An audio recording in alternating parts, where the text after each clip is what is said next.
अब जब उन 25 अरकान के खिलाफ कार्रवाई की गई तो उनको डी सीट करके बाय इलेक्शन किया गया। मैं आज तक ये सवाल पूछ रहा हूं कि उन 25 अरकान को जो पार्टी की डायरेक्शन दी गई थी, पार्टी की हिदायत दी गई थी परवेज इलाही को वोट करने के लिए, वो कहां साबित हुई?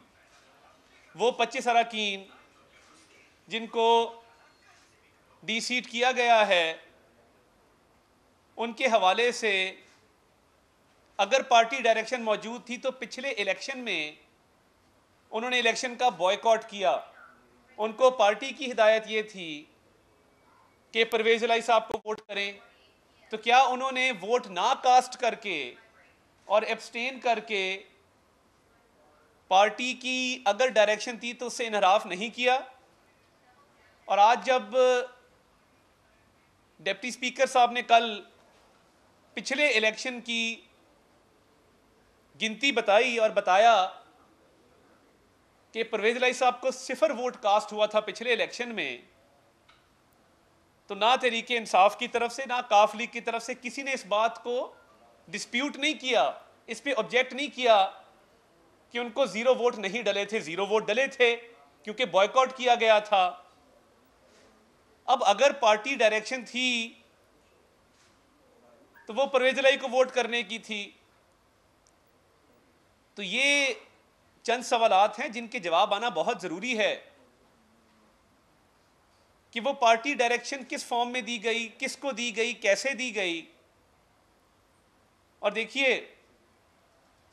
बहुत वाज़ेह है कि ये एक आईनी और कानूनी मसला है, इसकी तशरीह होना बहुत ज़रूरी है और ये एक अहम नौइयत का मसला है। इसलिए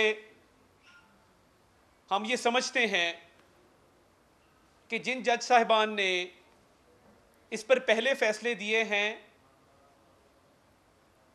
उनका एक ऑलरेडी मेड अप माइंड है, वो एक जहन रखते हैं इस हवाले से, तो बड़े अदब से इस्तदा करते हैं कि इस अहम आईनी मामले के ऊपर सुप्रीम कोर्ट का फुल बेंच बैठे। ये अदालती रिवायात भी यही हैं कि जो अहम आईनी नौइयत के मामलात होते हैं उन पर या लार्जर बेंच बैठते हैं या फुल बेंच बैठता है। तो हम ये समझते हैं कि इंसाफ का तकाजा ये है कि इस मामले के ऊपर सुप्रीम कोर्ट का फुल बेंच बैठे और सुप्रीम कोर्ट का फुल बेंच इस मामले को सुने। क्योंकि माजी में आप देखें ना, जब कुछ जज साहिबान इस पर अपना माइंड डिस्क्लोज कर चुके हैं और एक मामले को सुन चुके हैं, फैसला दे चुके हैं, तो फिर ये अज़हद ज़रूरी है कि इसमें मज़ीद जज साहिबान का बैठना और आइन की तशरीह के लिए रिवायात को देखते हुए फुल बेंच का इस केस को सुनना। क्योंकि जो पंजाब के अंदर कई माह से एक आईनी बहरान है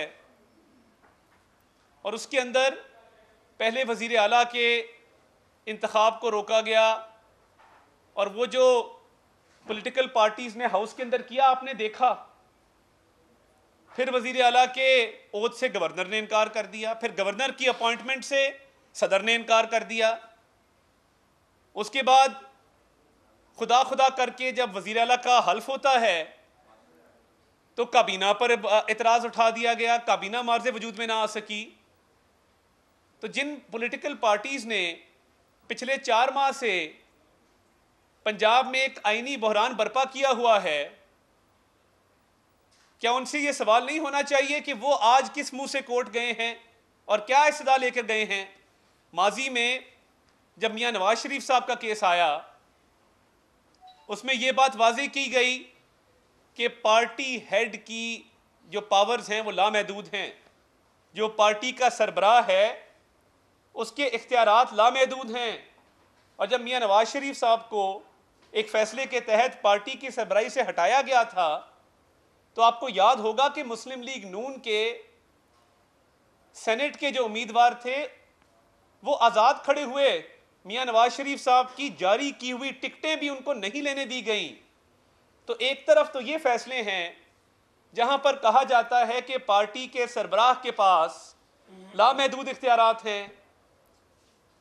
तो ये माजी के केसेस जिसमें फैसले दिए गए हैं और हाल ही में जो 25 लोगों को डीसीट किया गया है, ये तमाम मामलात तकाजा करते हैं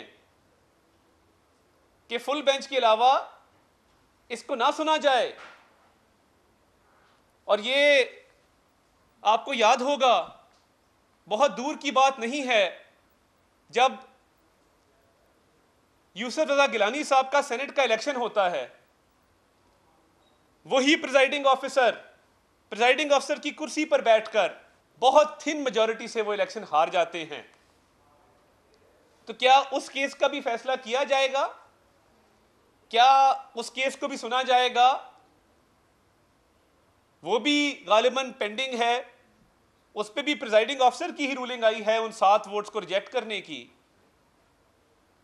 तो ये माजी करीब की बात है, बहुत दूर की बात नहीं है। तो वो केस भी इससे सिमिलर केस था। और देखिए, बाकी पार्लिमानी पार्टी की डायरेक्शन इस केस में थी कि नहीं थी, परवेज इलाही के हवाले से मैंने कल भी बयान दिया, ये भी एक मुतनाज़ा बात है। मेरे सामने कोई पार्लिमानी पार्टी के इजलास की ना वीडियो है ना प्रेस रिलीज है, कल की डेट में जारी करदा एक खत है। ये तो चलें, जब फैक्ट्स पे आएंगे, जब तफसील से केस सुना जाएगा तो ये बात होगी।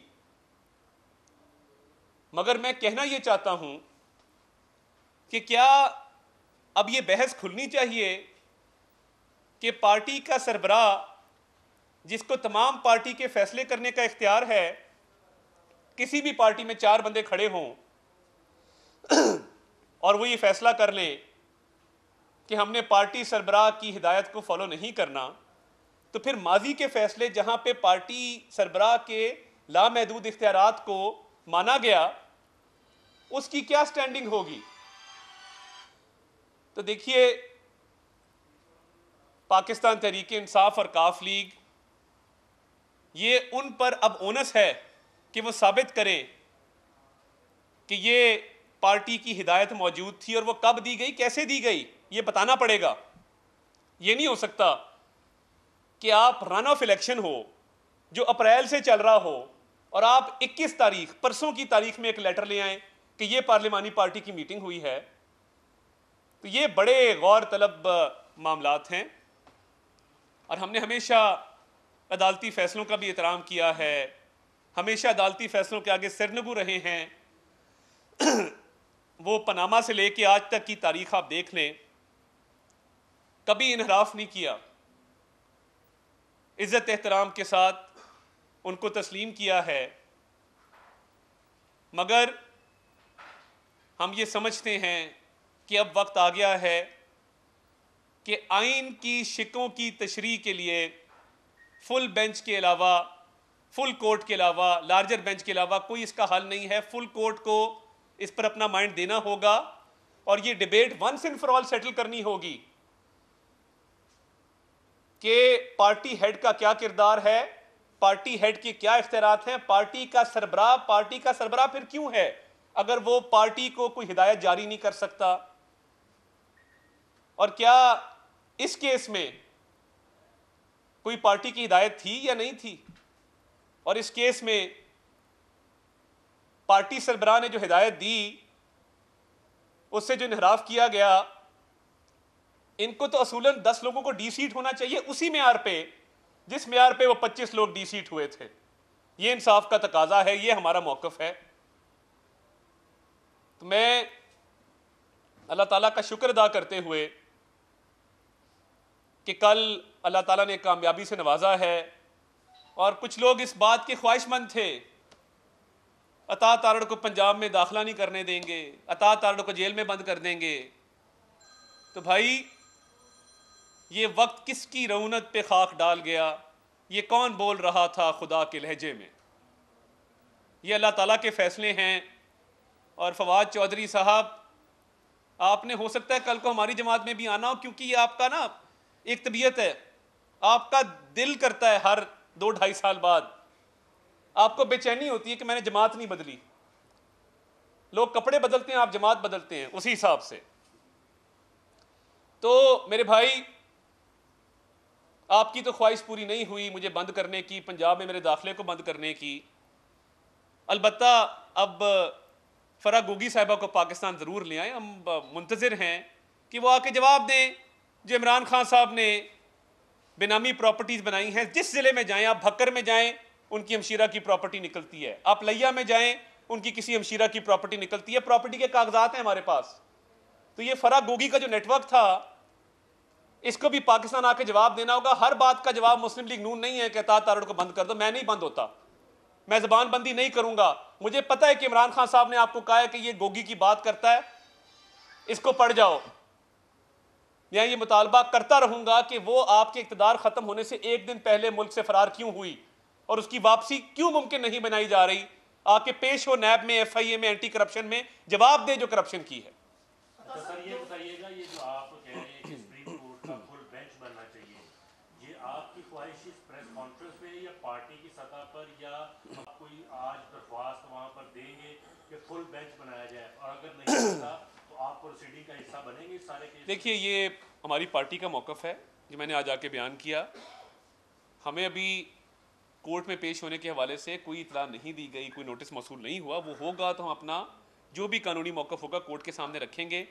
मगर हमारी बड़ी अदब से सदा ये है कि इस मामले पे फुल बेंच जो है उसको लाजमी बैठना चाहिए। इसके अलावा फुल कोर्ट के अलावा ऑप्शन कोई नहीं। ये एंड में फरमाइए कि आईनी माहिरीन का ये कहना है कि नो कॉन्फिडेंस, इलेक्शन और मनी पेपर पार्टी हेड की कोई हैसियत नहीं है। इस बारे में देखिए, सुप्रीम कोर्ट का एक फैसला आ चुका और उसमें पार्टी हेड को ही कहा गया कि वो रेफरेंस भेजे, आइन में लिखा है, और पार्टी हेड के ही रेफरेंस पे लोग डी-सीट होते हैं, हुए हैं। और उस केस में भी जब 25 लोग डी-सीट हुए, मुझे आप दिखा दें कि पार्लिमानी पार्टी की डायरेक्शन कहाँ पे थी, और अगर थी तो ना वोट कास्ट करने वाले उनको तो नाअहल होना चाहिए। जितने बड़े आईनी माहिरीन हैं उनका ये मौक़िफ़ है। देखिए, उनका मौक़िफ़ अपनी जगह पे जी कि पार्लिमानी पार्टी फैसला करेगी कि हमने क्या करना है, उसके बाद पार्टी हेड उसकी स्वापीदा उस पर क्या किया। जी, अब बात आपकी, पार्लिमानी पार्टी ने ये बात आप देखें, अगर ये भी बात है तो फिर पार्टी हेड जो है फैसला तो उसके हाथ में है। इस केस में तो मैं कह रहा हूं कि पार्लिमानी पार्टी की मीटिंग ही नहीं हुई, और वो आफ्टर थॉट है जो कल लेटर लिखा गया जब उन्होंने देखा कि मामलात ख़राब हो रहे हैं, वो भागे भागे गए लेटर बना के ले आए। उसका फोरेंसिक होना चाहिए, उस लेटर का पता लगे कि वो लेटर कब लिखा गया है, साबित करें वीडियो से कि उस तारीख में कोई मीटिंग हुई है। इधर 2 लोग भी मीटिंग करते हैं तो आप लोगों के मोबाइलों पे, व्हाट्सएप ग्रुपों में मीटिंग की फुटेज आ जाती है कि फ़लाँ ने खांसा, फ़लाँ ने छींक मारी। तो ये कैसा निज़ाम है कि आप पार्लिमानी पार्टी की मीटिंग कर रहे हैं इलेक्शन से एक दिन पहले और कोई प्रेस रिलीज जारी नहीं कर रहे, कोई वीडियो फुटेज जारी नहीं कर रहे। तो ये बड़े देखिए, एक बंदा खुद कह रहा है कि मैं हार गया, उसको भी आईनी कानूनी मामलात का पता है। तो हार तो बंदा तभी तस्लीम करता है जब बंदे को पता हो कि आईनी तौर पे मेरे खिलाफ एक फ़ैसला हो गया है। तो आप देखें ना, यूसुफ रज़ा गिलानी साहब की मिसाल मैंने आपको क्यों दी। वो 7 वोट, वो भी आप माने ना, आप वो किस हैसियत में रिजेक्ट किए चेयरमैन सेनेट ने, और उनमें भी बड़े गौरतलब मामलात हैं, वो पेंडिंग है केस। तो ये इंसाफ इसी तरह होगा कि इसकी तशरीह जो है। जी बिल्कुल हो सकता है, बिल्कुल हो सकता है। अगर एक बंदा अपने आप को नॉमिनेट कर सकता है तो वो नाअहल भी हो सकता है, क्योंकि देखें पार्टी की डायरेक्शन थी कि हमजा शहबाज शरीफ साहब को वोट डाला जाए। अब ना वोट डालने वाले के खिलाफ तो रेफरेंस होगा, और मैं अपने 2 मेंबरान से भी इस्तदा करूँगा, मौलाना गियासुद्दीन साहब से और अलामा मियाँ जलील अहमद शरकपुरी साहब से। वो तो चले रिज़ाइन कर गए ना, ये 2 उलमा हजरात हैं। मैं सिर्फ ये रिक्वेस्ट करूँगा कि आप दीनदार लोग हैं, आपके पास मौका है, आप अगर रुजू करेंगे इज़्ज़त एहतराम अदब के साथ आपके साथ पेश आएंगे। वरना इमरान खान साहब ने एक रिवायत इस मुल्क में डाली है, वो जो लोगों के घरों के बाहर लोटे लेके एक फ़ौज पहुंचती है। लोगों की कमी हमारे पास नहीं है, आपको हम एक इस्तदा कर रहे हैं, अदब से गुजारिश कर रहे हैं कि अगर आप रुजू करना चाहते हैं पार्टी से, पार्टी इसके लिए हाजिर है, मगर अगर आपने अपनी रविश ना बदली, या तो बाई इलेक्शन में जाएं, इस्तीफ़ा अपना एक्सेप्ट करवाएं, फबिया सौ बिस्मिल्लाह। मगर ये मौलाना गयासुद्दीन साहब की लोकेशन ऑस्ट्रिया वियना की आई है, मुन्ना सलाई साहब ने उनको मुल्क से बाहर भिजवाया है। तो मैं अभी और बात नहीं करना चाहता, मगर हम ये आप दीन को ख़राब ना करें, मेहरबानी करें, बहुत हो गया ये रोज़ रोज़ का इधर उधर उधर इधर। आप फैसला कर लें, क्योंकि मैं बड़े अदब से गुजारिश करूंगा कि आपके पास मौका है। बस मैं इतना कहना चाहता हूँ, उसके बाद फिर वही होगा जो इमरान खान करता है।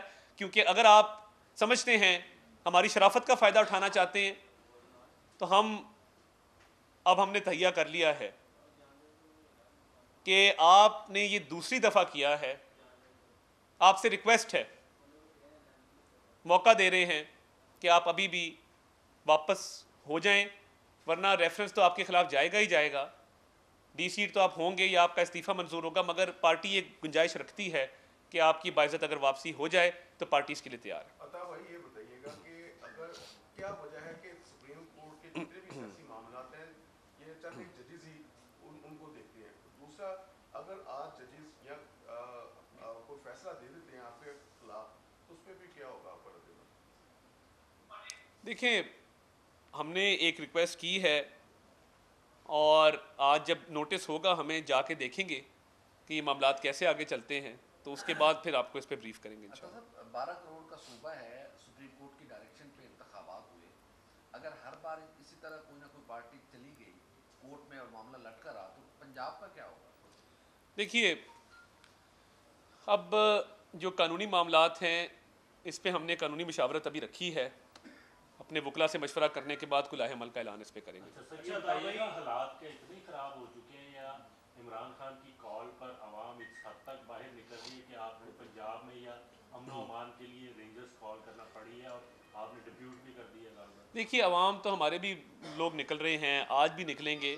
ये एक हवा बनाया गया है कि लोग इकट्ठे करके बदतमीज़ी करो। हमारा क्राउड पुरअमन क्राउड होता है, वो किसी को गाली नहीं देता, किसी की माँ बहन तक नहीं जाता।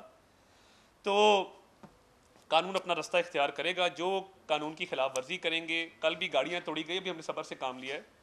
आइंदा सरकारी अमलाक को या किसी की जानो माल को नुकसान पहुँचा तो फिर PTI की क़यादत के खिलाफ पर्चे। इतना सब्र से काम क्यों लिया जा रहा है? 2 दफ़ा आपने वार्निंग कर दी, अब क्यों नहीं उनके खिलाफ रेफरेंस कर रहे? क्या डर है कि ज़मीनी इंतखाब में वो सीट ना हार जाए? देखिए, रेफरेंस बिल्कुल भेजा जाएगा, मगर हम सियासी लोग हैं, सियासी हल हमेशा बेहतर होता है, तो इसलिए इस्तदा कर रहे हैं, वरना रेफरेंस भेजना तो कोई ऐसा मसला नहीं। ये बता दें कि इस वक्त पार्लियामेंट के तमाम फैसले जो अदालतें कर रही हैं जी, तो ये फेलियर नहीं है सियासी लोगों का कि हर मामला कोर्ट के अंदर जा रहा है? देखिए, बात यह है कि इमरान खान साहब ने इस मुल्क में एक रविश डाली है कि सियासी लोग आपस में गुफ्तगू ना कर सकें, सियासी लोग आपस में मिल के फैसले ना कर सकें। तो ये नफरत के बीज इमरान खान ने बोए हैं और उसी फसल को अब वो काट रहे हैं। बहुत शुक्रिया।